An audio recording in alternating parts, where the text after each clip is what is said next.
دي حديث تقول كده سمع عجيبة حديث ده قال سمعت النبي صلى الله عليه وسلم يقول ما ويد رسول صلى الله عليه وسلم خبر ورد له قال الله رسول صلى الله عليه وسلم الله وي إن خبر جوز كما رونا ده الله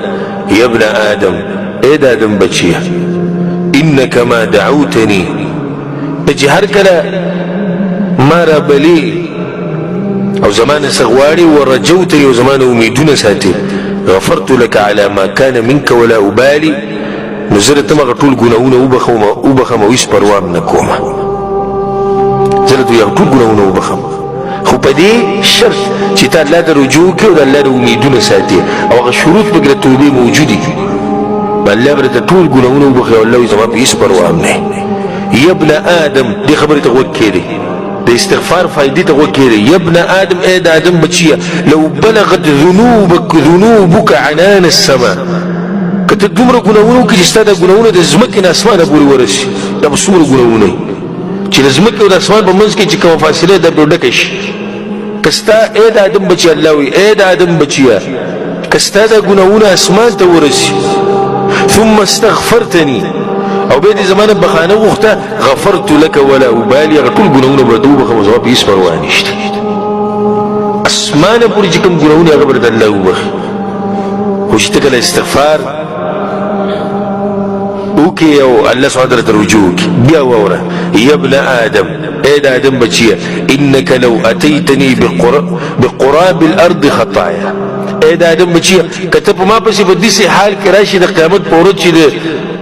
دكز مكا گناونا بما بسي راوڑي دكز مكا داز مكا جي سمر دا كنا دا طول استا دا گناونا دكشيوي ثم لقيتني لا تشرك بي شيئا او په دې حال کې ما سره ملوي چې ما سره شرک نه کړي دا ډېر اهمه خبره ځکه موږ دې موضوع لري زور ورکو کته شو خیر چې شرک دا قطعا نه کې ځکه چې نور ګناونه کړي چې الله دې ته وبخي او که سزا ته ملو شي خو سزا نه بعد بیا جرت ترای خو چې شرک کړي نو استنه مخره کې دا سره د الله سره ملو شو او دک زمکه ګناونه د الله مخلوي خو دومره د شرک چرته نه کړي دي ګناونو کې شرک نشته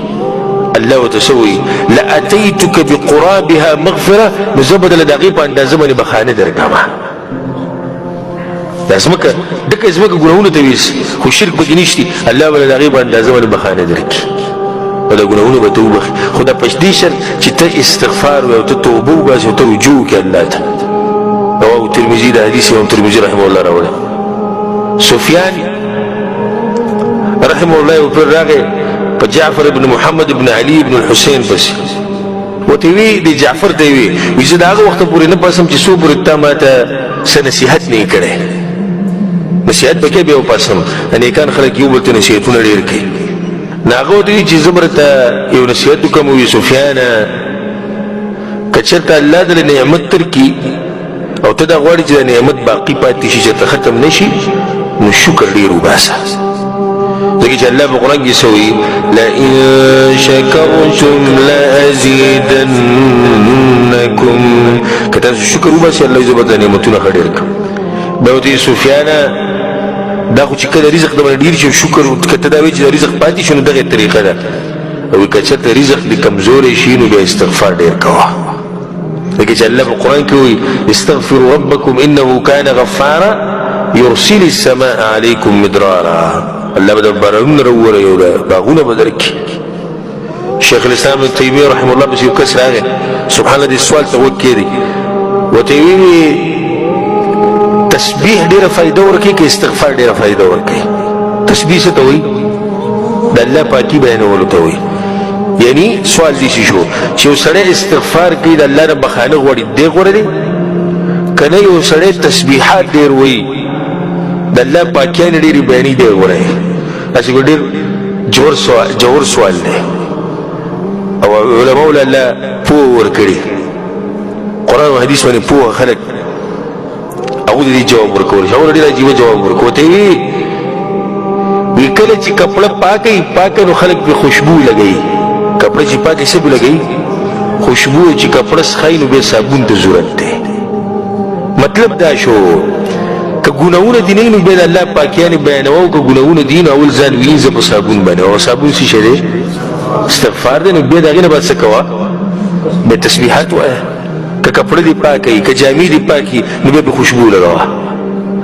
خو چې اوس ستا په کپړو باندې قسمه قسم ګندګۍ لګېدلي دي او تکې تورې کپړې دي او د خولو بینتیزي او نور بینو دیزي او په هغې دپاسه ته لګې څه پې لګوې